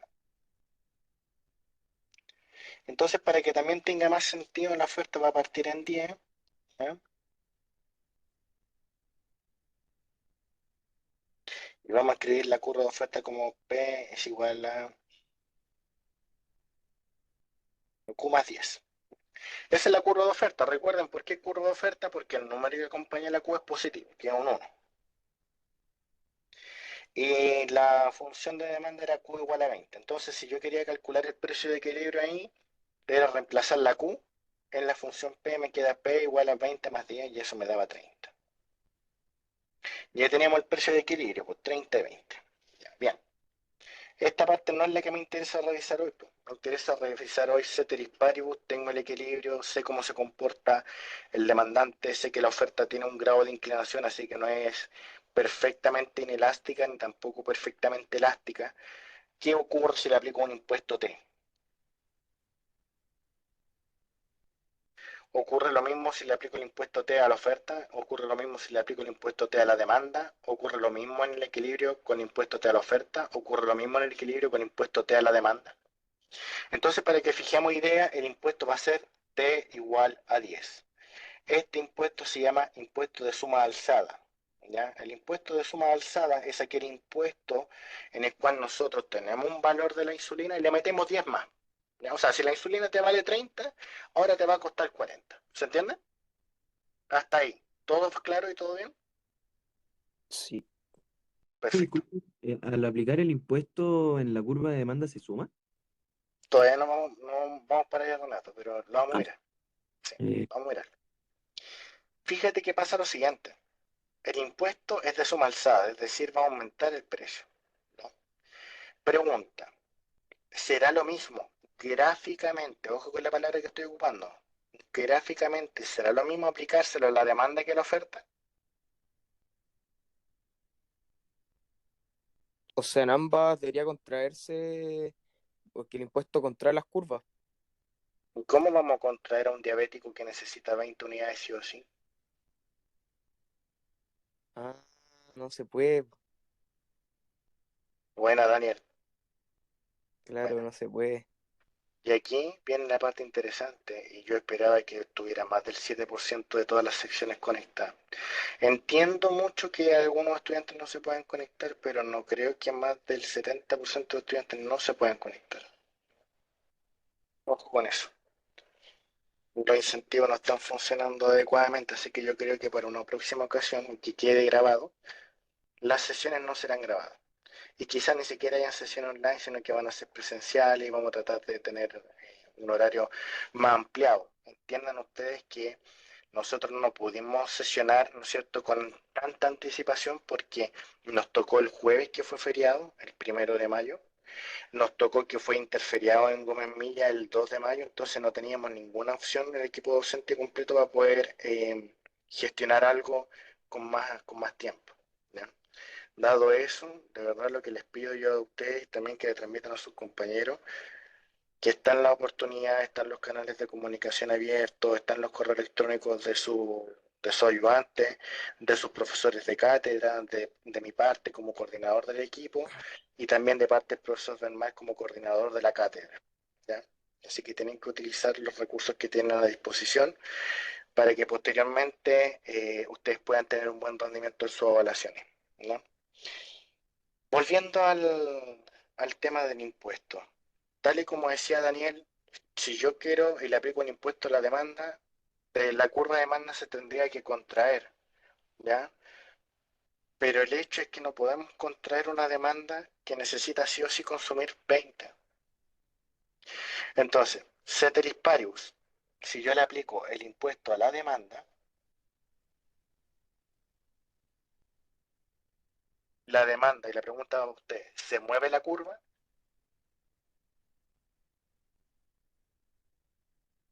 No, No, No se mueve la curva, se queda fija. ¿A quién le aplica el impuesto? ¿La demanda o la oferta? ¿Le pasó algo a la oferta? no. No, porque le estoy aplicando un impuesto a la demanda. Entonces, ¿qué debería pasar? Nada más que esto.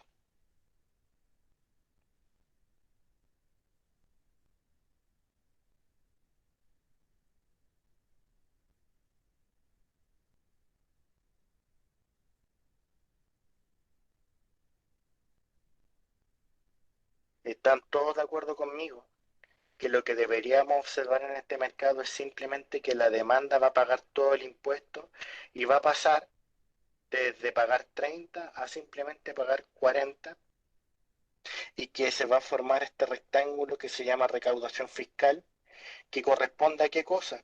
Al impuesto 10 multiplicado por la cantidad que compró el demandante, que son 20, y si multiplico 10 por 20 me da 200, es decir, el fisco va a recaudar 200 por aplicarle impuesto a la insulina y el que lo va a pagar es la demanda. ¿Estamos de acuerdo? Ujú. Gráficamente, entonces, pasamos desde un punto A a un punto B, pero en el fondo a la oferta no le pasa nada, así que la oferta queda así y el punto B es el punto final, el cual va a pagar la demanda. Entonces el punto B, que es 40, corresponde al precio percibido por el consumidor. El punto 30 es PP, el precio percibido por los productores. Y la recta entre PC, precio del consumidor percibido, con el precio percibido del productor, 40 menos 30, que es 10, corresponde al impuesto. ¿Estamos de acuerdo ahí?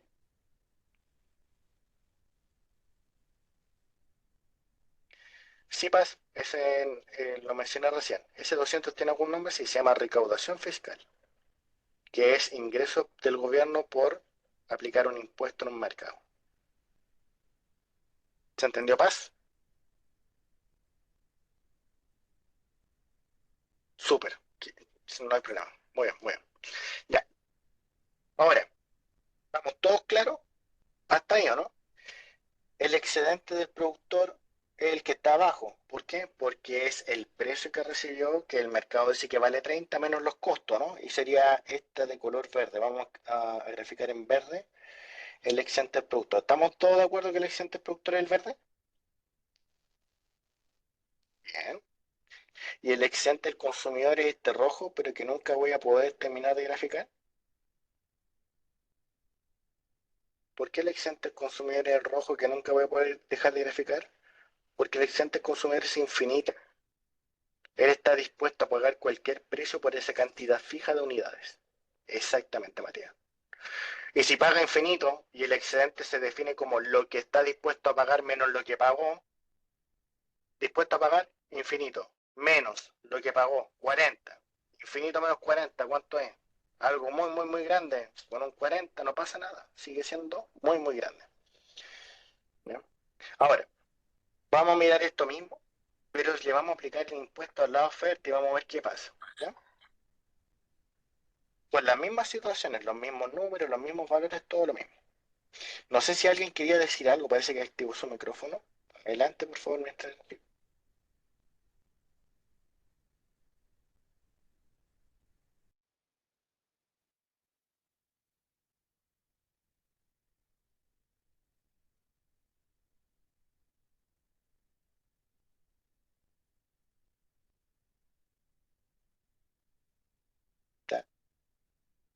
Demanda,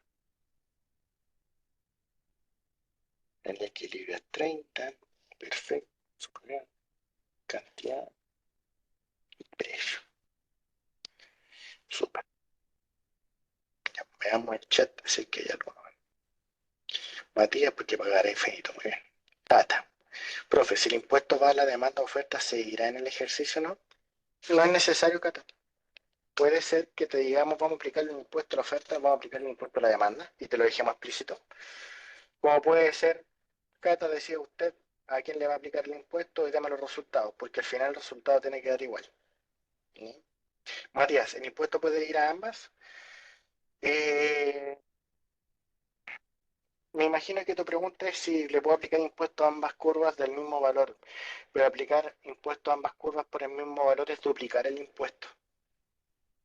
¿Ya? Ojo, duplicar el impuesto no es lo mismo que decir que a ambos van a pagar el impuesto. Eso tiene que ver con la carga tributaria.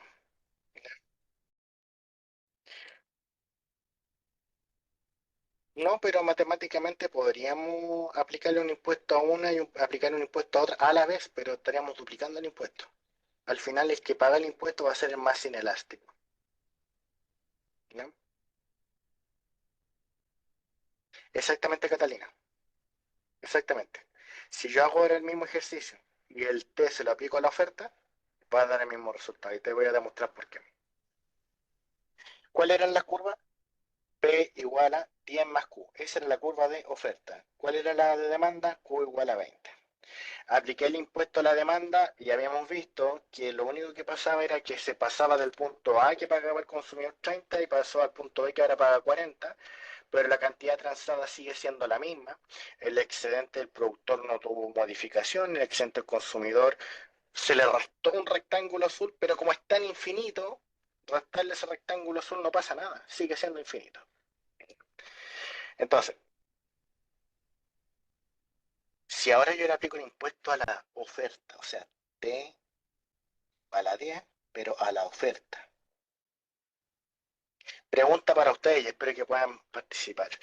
Si yo le aplico un impuesto a la oferta, el costo de producción que representa la oferta, ¿aumenta o disminuye el costo?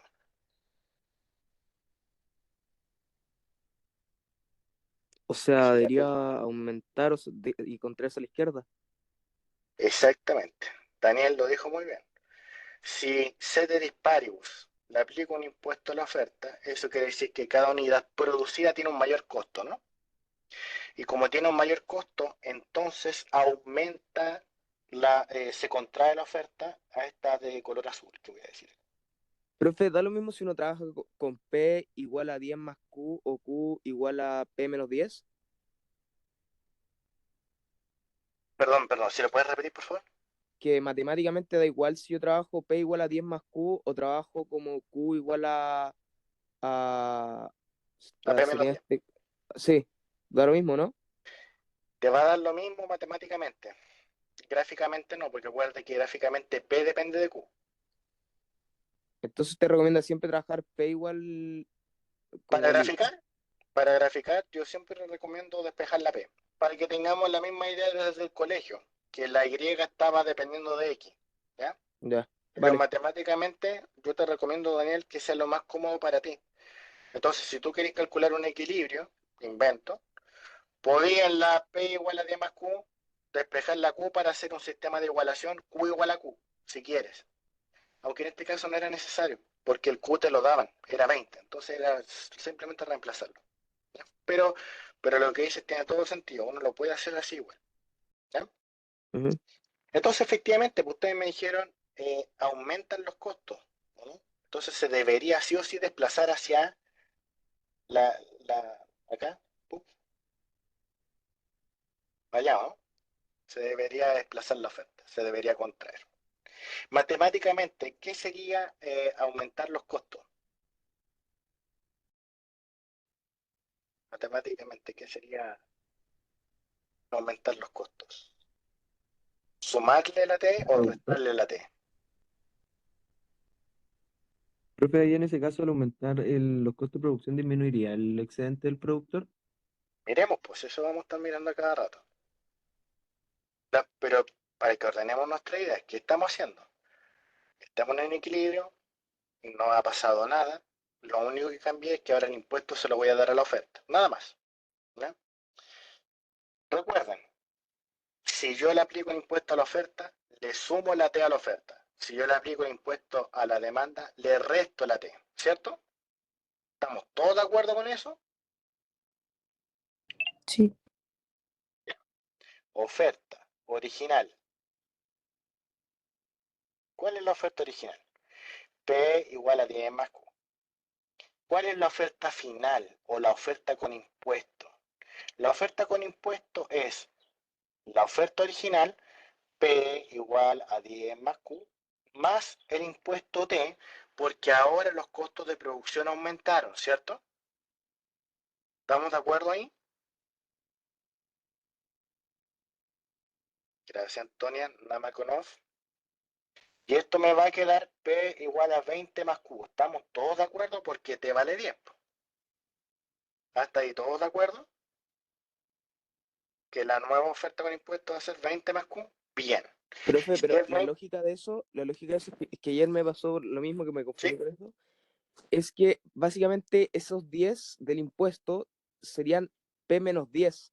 Entonces, por eso que al final después se suma porque se pasa al otro lado, ¿no? el impuesto tiene que ir restado al precio, y como estamos trabajando en función, tenemos que pasarlo por, ¿no? Daniel, ¿qué es esto? Oferta igual a demanda, Sí, ¿qué es eso? una igualdad, Económicamente. equilibrio. ¿Qué es? Equilibrio de mercado, ¿cierto? Bien. Si a ti te gusta el cigarro, supuesto. Daniel es consumidor de cigarro, le gusta el cigarro. Y te aplican un impuesto. Tú podrías decirme, no importa, yo pago el impuesto nomás, ¿cierto? De la elasticidad del bien que Depende de la estoy consumiendo. elasticidad. Exactamente, depende de la elasticidad. Bien. Si fuera chocolate y te suben el precio de chocolate de 1.000 a 3.000, ¿ya? Es como si te volvieran más pobre, ¿no? Porque tenéis la misma plata que tú tenías en renta, ¿no es cierto? Tu renta no ha cambiado, ceteris paribus, acuérdate, tus ingresos, tu dinero que tenías en el bolsillo no ha cambiado. Lo que está cambiando es el valor de las cosas.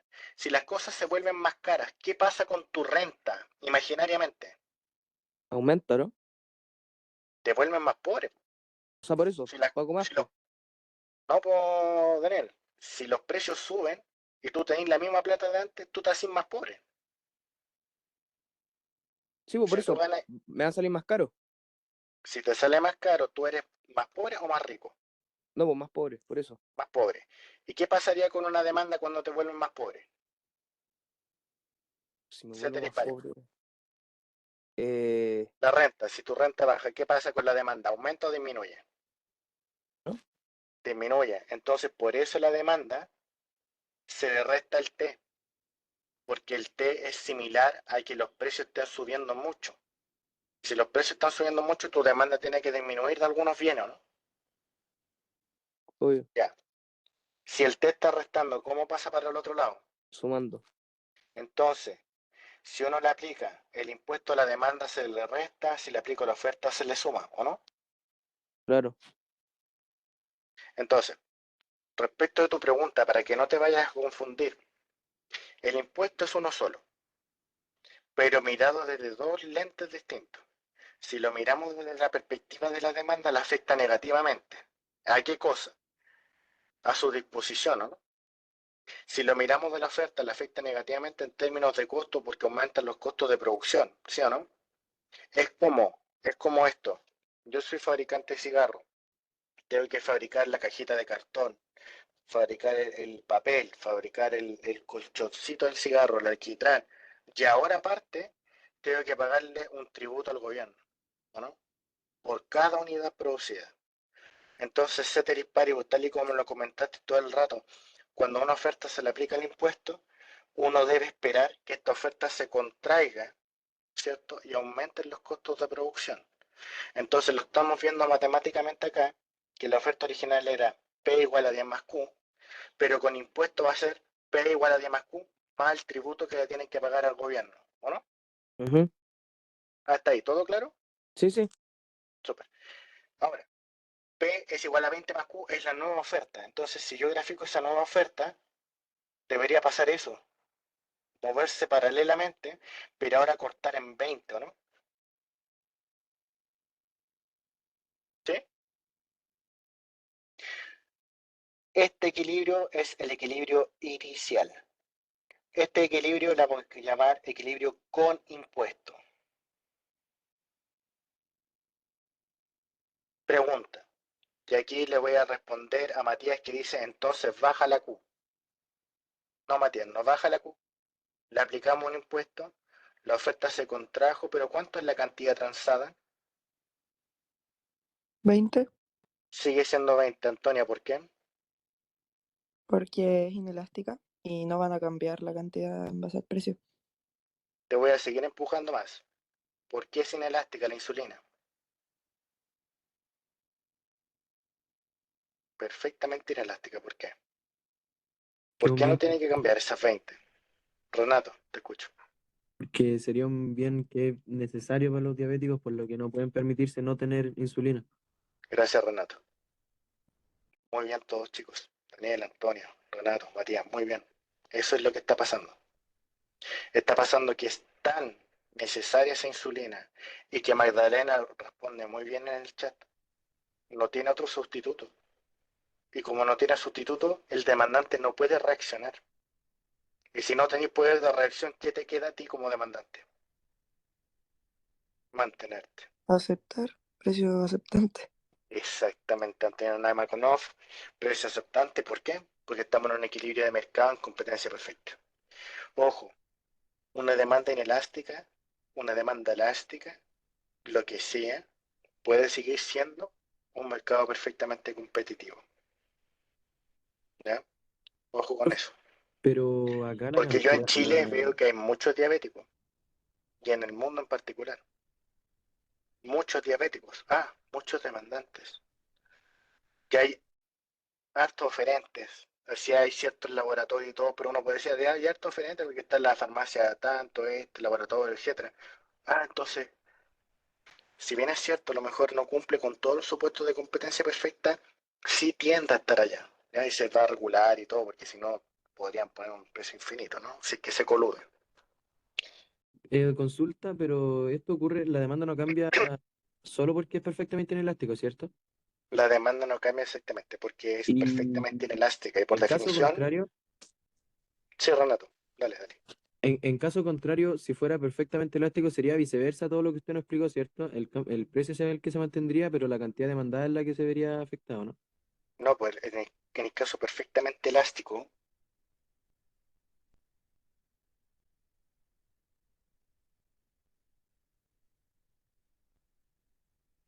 el caso perfectamente elástico es infinito. Eso quiere decir que a ti, Renato, te cambian, vento, la insulina costaba 10.000 pesos, pero ahora cuesta 10.001 pesos, tú dejas de demandar todo.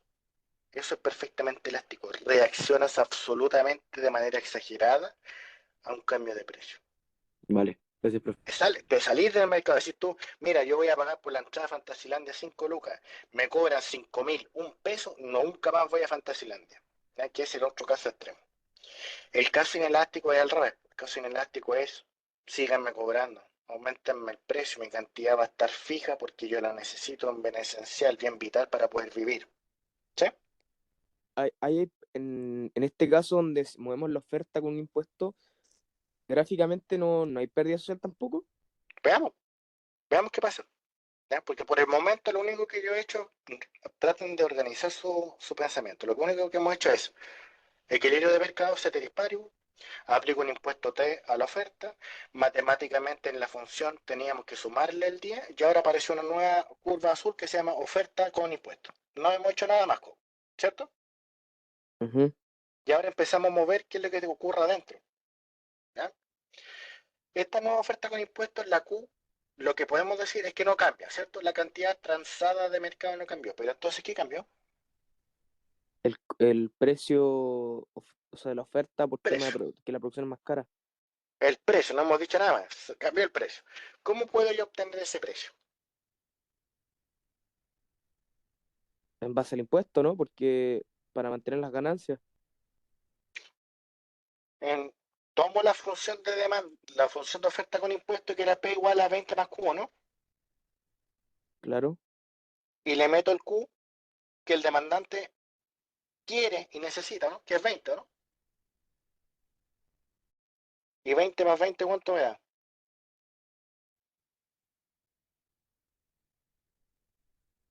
40, claro. ¿Ya?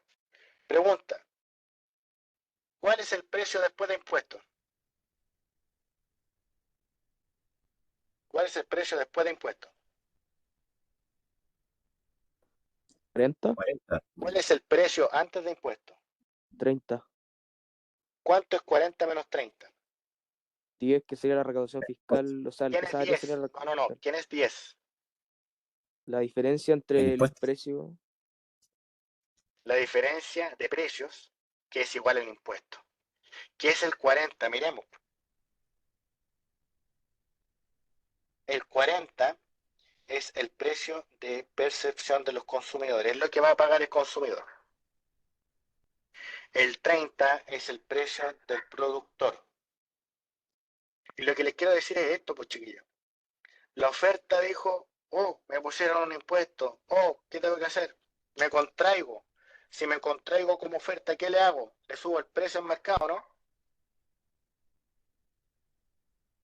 Si le subo el precio al mercado, ¿quién lo paga al final? El que lo compra. Claro, consumidor. ¿Qué está haciendo la oferta entonces?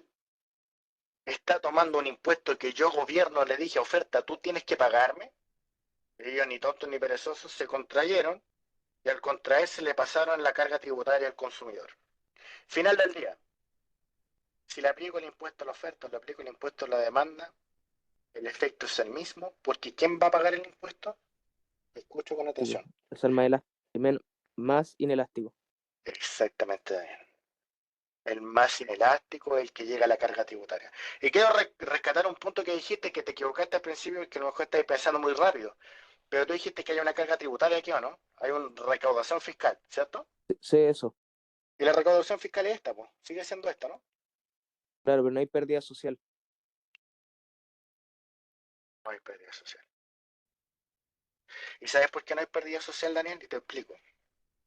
Porque la pérdida social era cuando habían unidades que eran valoradas, que el costo de producción era menor y no estaban siendo transadas.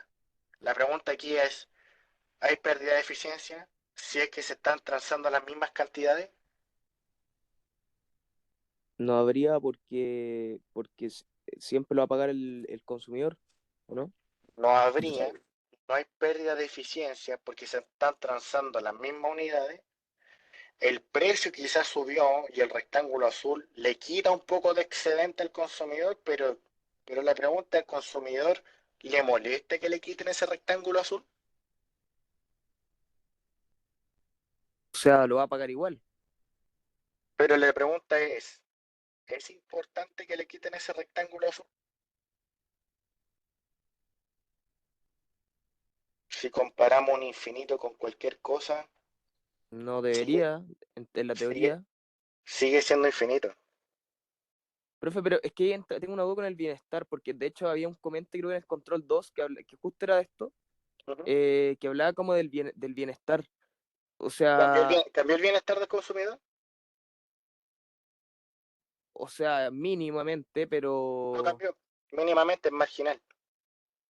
Ah, Es ya, como, se toma como marginal. claro, es como te tomáis un vaso de agua y ahora te tomáis un vaso de agua con una gotita de agua. ¿Cambió tu bienestar? Ya. En el margen no pasa nada. Si estoy de acuerdo, Daniel, que aplicarle una tributación a la insulina le resta un poco de excedente al consumidor, le resta un poco, pero si un poco lo comparamos con infinito, ¿cuánto es? Nada. Ya, mira, los infinitos no se pueden restar, ya no se pueden restar, pero restemos 40.000 millones con un peso, no pasa nada. Ahora, el tema de bienestar social neto, eh, La fórmula de bienestar social no te tiene que cambiar. no, por eso no, está claro, pero por eso digo, en este caso lo que es el bienestar social neto igual disminuye, ¿no? Aunque sea mínimamente. El bienestar social neto disminuye, ¿en qué sentido? ¿En qué Lo se definimos, redistribuye? claro, es que si lo definimos como la suma de excedente productor más excedente consumidor, vemos gráficamente que hay una reducción mínima, aunque sea del excedente productor, que es infinito, y del productor también habría una reducción, ¿o no? Porque ahí entra la recaudación fiscal que le resta un poco de excedente al productor. Exactamente, le resta un excedente al productor. En este caso yo creo que el que más le va a molestar es al productor, ¿no? Claro, por eso, pero igual tendríamos una pérdida de bienestar social, o sea, porque al final Sí, todo impuesto estoy de acuerdo genera eso. contigo, pero que no se te olvide el foco. Excedente productor más excedente consumidor es bienestar social, ¿cierto? Pero si yo redistribuyo eso, sigue siendo lo mismo. ¿A qué me refiero? Las áreas siempre son las mismas. Lo único que estoy haciendo es quitando un rectángulo de una parte para redistribuirlo a otra parte. ¿Ya? No pierdas el foco. Sé que baja el excedente productor. Lo veo, ahí está gráficamente. Lo estoy mirando. Pero lo que estamos haciendo en el fondo es redistribuyendo, como quitándole algo a algunos para redistribuirlo a otros. Pero al final del día, ¿quién paga el impuesto total? el consumidor. El más inelástico. Claro, en este En caso el consumidor. este caso, el consumidor. ¿No? Ok, muchachos, estamos por hoy ya, 1 hora 40. Se hizo todos los esfuerzos posibles de poder ayudarlos, ¿no es cierto?, en su preparación de la prueba parcial, dado los tiempos que teníamos. Me llama la atención, eso sí, que menos del 7% de las secciones se hayan conectado, pero eso es parte, obviamente, de los incentivos de cada uno, ¿ya? Una Y consulta. obviamente, a medida que se van generando ciertos incentivos de una parte a otra, también obviamente se va a generar incentivo hacia el equipo docente, en este caso los ayudantes, para ver si es que efectivamente vamos a tener que hacer estos horarios de consulta. Donato, te escucho. Ya no Em, tengo más tiempo para poder responder es más. igual un poquito nada que ver, pero esta Ujú. como clase que hizo Dame un usted es segundito, voy a como... terminar la grabación para que las dudas finales estén fuera.